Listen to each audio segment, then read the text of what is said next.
So I will have a little talk about visualization and about dreams and stuff like that. And I'm not so good in English. I don't know if I spelled it right. Visualization. I think it will work. I will try my best. And yeah, we will try with a little story. With a dream I had, and some while ago I had this dream, and it starts with I was flying around with some people in my dream. In my dreams I always like flying. It's like I'm dreaming, nice, let's fly. And I don't know why, but there was like Emma Watson flying with me. And the other guys, I can't remember who it was. And we were flying around, and then we like landed on a bridge, and I decided to take a flight on my own. And I fly through the streets and into like a cellar or some store or something. And I want to go out, and then I see stairs going through a door, and on the stairs was oh, you hear me with the mic? It's better. On the stairs there was a so lovely little scene with a little dwarf was sitting on the stairs, and he was like like painting and had a little gallery, and he and on every step, on every stair, there was like a little exhibition with a lot of different pictures, and this whole scene was so fascinating and so lovely, and I really had to come closer to take a look at this all. And when I take a closer look, it was really scary shit. And it was like, what the fuck? Why is this lovely little scene with this dwarf so creepy? And actually there are old paintings of me. It could be there my subconscious want to tell me something. And when I take a look at this dwarf, was even more creepier. Was like totally creep. So really scared the shit out of me. But then I remember, wait, this is a dream, and I can change all things how I like. So I use a smudge tool, my finger, and like wiped or smudged in the face of the little dwarf. And after that it was like a lovely little guy. And after that I changed all the pictures, and I really go with my finger and smudge everything, and some very cute and nice pictures appeared. And just because I don't want it like creepy dream, and yeah, this was like some kind of lucid dreaming. Lucid dreaming, if you don't know what it is, it's like when you awake in your dream and you know you're dreaming, and you can sometimes you can change things or create things with your imagination, and you totally can control everything. Sometimes you just can watch and take a look at everything that happen around you. And this is yeah.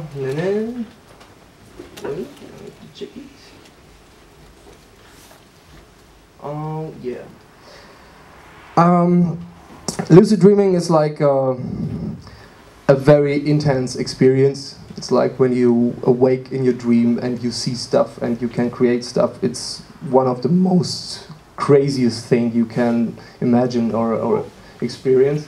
And when there are some kind of practice you can do to learn it. And one thing about this lucid dreaming and all this dreaming stuff was I had one experience. It called sleep paralysis. And it's really scary. A lot of people. I think I need water. I'm very dry. Do we have water? It's enough. It's okay.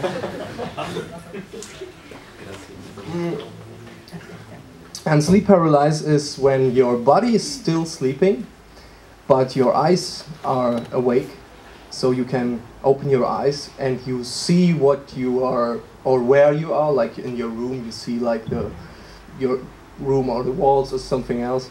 And on the other side, you also see your dream. So it's very confusing. I had once that experience that I was seeing my room and gleichzeitig? In the same time, yeah. There was like something happening. I was running in my dream and grabbing some stuff, and I don't understand what was happening because I saw my hands in front of me grabbing stuff, but in the reality there was just my room. And I see two pictures in one time. And this was really crazy because after that I asked myself, okay, how we see in our inner mind. So we know how we see outside is like, we know how an eye is working and how the whole stuff, the science stuff. And everybody knows how an eye is working, mostly. And so I asked myself, okay, what is happening on the inner side, on the inside? And there's some kind of the inner eye. And this.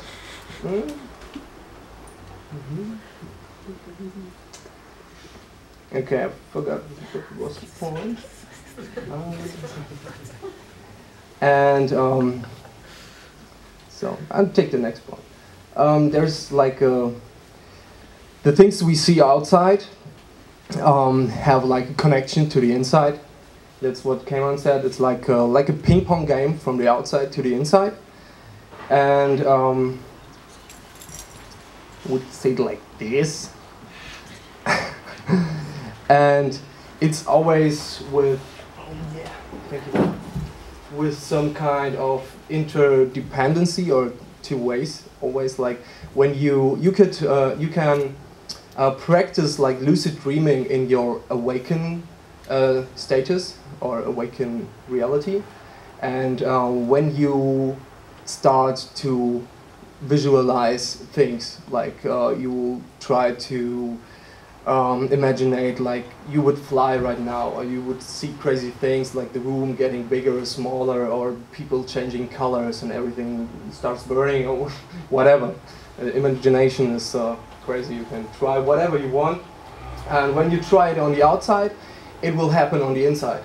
So in your dreams, when you practice it a lot of times, when you practice it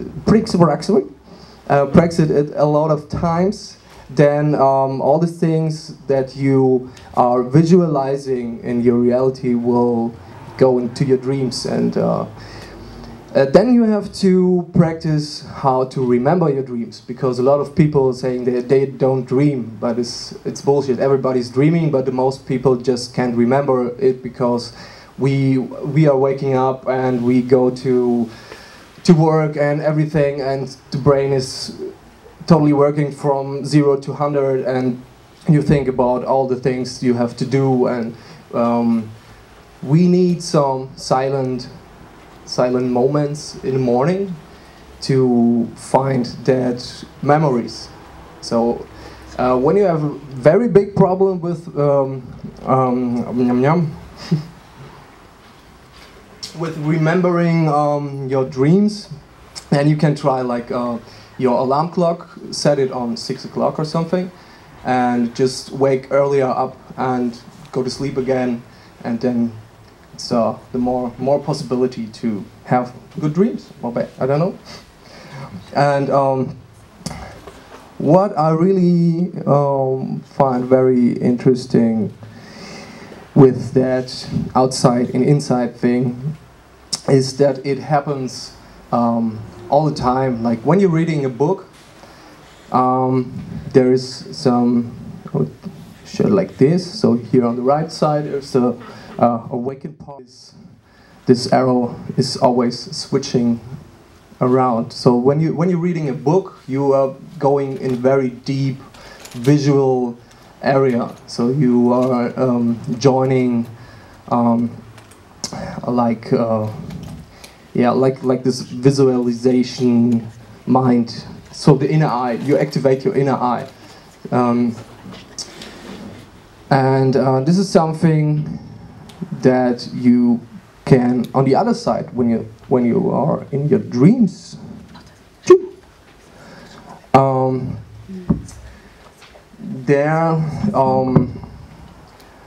like Kiman said it, like in your dreams are this, you want to let the things happen slowly because they are so fast and so many things are happening there, and on the outside it's like everything is too fast, and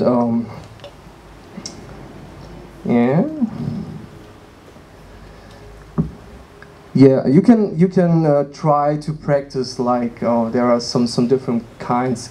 When you try to breathe through your nose, but you close it, and you do it like 3, 4, 5 times at the day time at your awakened state, and then you are like when it's going into your dream, like in your subconscious, and you dream of it, and you try it, and you can breathe, but your nose is closed. So this is a moment, like a key moment, where you realize, okay, something is wrong.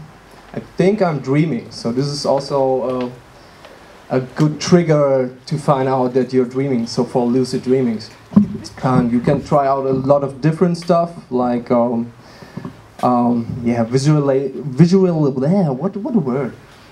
visualization of, like having a stone with you, some kind of thing you carry with you, and always like look at it and try to imagine that it's flying or it's changing the material or the color or something.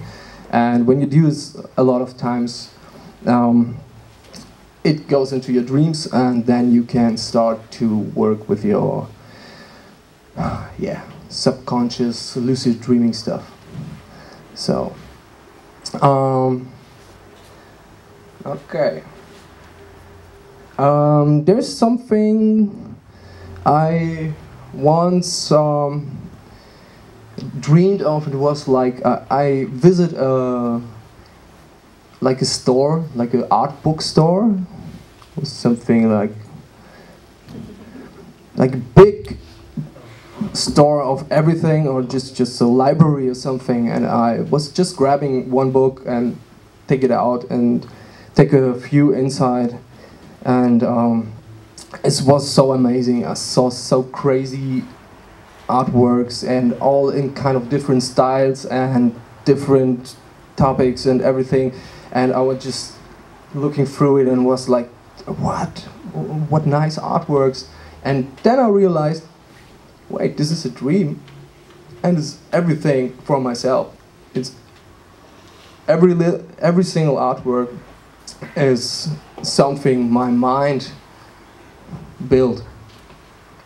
And once I heard a very good thing, or a very funny thing, because a lot of people think about dreams, they have like always a meaning or some whatever. And once I wrote about it, somebody said it's like your subconscious is bored and want to have fun, so it makes dreams to just have fun with you and your conscious and your subconscious, and you going totally crazy. And so at that point I was thinking about, okay, our potential of creativity and things we see on the inside, it's unbelievable. It's very big. And I asked if there is like a source where it comes from, and there is one very nice dude. He's called Ulrich Warnke. If you like, watch some videos of him. He's like a quantum philosopher, and he said that in our subconscious when we are getting to a point that's so deep in ourselves, like lucid dreaming, or you can go deeper and deeper, and there is a connection to, he called it a sea of all possibilities. And you can reach it also, I think, with meditation in your awakened status. I never did it, but I think it will work when you want to figure it out. And yeah, so need some water.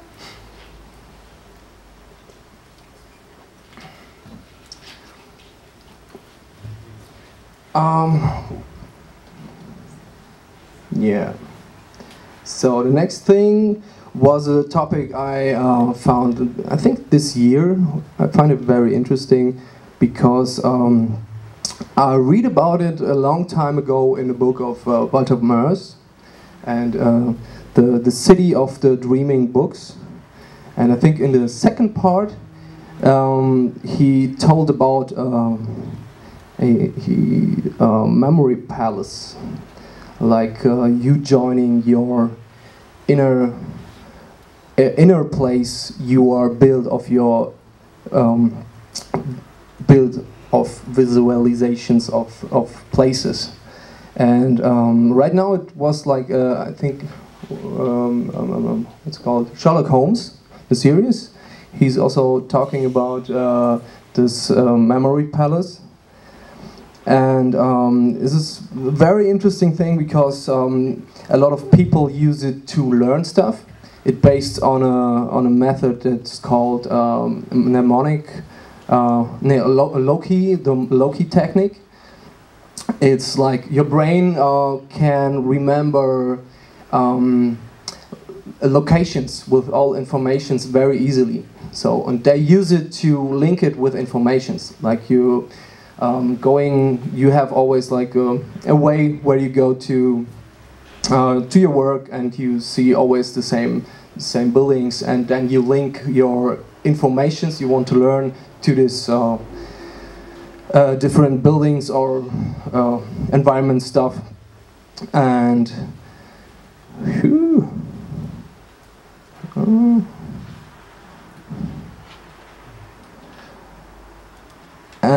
the mnemonic technique, memory palace is like a technique where you are closing your eyes, you go into yourself, and you are visualizing places, environments, and there you set your informations. And I find it very interesting because people use it for learning things that they are set or place at these locations. And for an artist, for us as artists, there are two informations. The location on itself, like you have a visualization of a beach with, I don't know, we can go totally crazy in our mind. We can like build some crazy places, jungle places, or some castle, or castle in the sky, whatever you want. You can imaginate everything and set your informations there, like whatever it is, if you would like to learn a language or something. And I don't know if there are artists out there using this technique for just having informations of art scenes, like you build environment, something you liked, and you use it to set a lighting or design some elements or something. And any other place you can use it as to learn stuff, to set how informations. So it's not easy for me to explain it in English. There are a lot of words missing in my brain. I think I have to learn this memory palace or this Loki technique more. Yeah. So I think my battery. Yeah. Okay. Good. So I had not enough time to finish it. I will just want to say that your visualization tool you have in your brain is a great tool to create. Like we are always searching on the outside, like studying stuff or like getting inspirations and everything on the outside. But I think there is a lot of potential in our inside to find like whatever you want. So when you sometimes had some really crazy dreams, then you really know what creative things could look like. Like this little, I don't know, so, wait, this one? Or this one? Sheesh. Okay, I think I like this one more, but it was more fun to paint this one. Okay, all right, so I hope I can inspire you to try it out, to practice some imagination stuff and visualization. And I try it sometimes when I have to work for a new client with a totally new topic, new style or something, and I really have to go into it. And the best thing, because I always was looking on the outside, like going in the internet and checking out different blogs and just watching a lot of stuff and too much information, then you're scrolling, looking, okay, what could it look like? And then I tried like getting quiet, sitting down, close the eyes, hear some nice music, and try to visualize what you want to do. And in the beginning it's hard, so you think, okay, I can't see anything, like seeing with your eyes.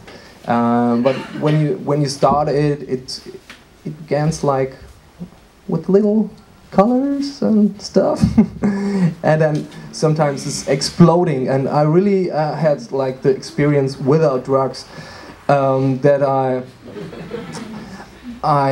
made a whole journey. So it was so intense. I really could see all these things clear, and it was like flying around on a spaceship and getting into some strange locations and whatever. So it was really like a whole journey just in my mind. It was so clear, and I thought it would be some very nice thing for us as artists to sometimes search on the inside and not always search on the outside. So, okay, I think it's very short speak. I hope you have fun and you could have some inspirations from it. Thank you.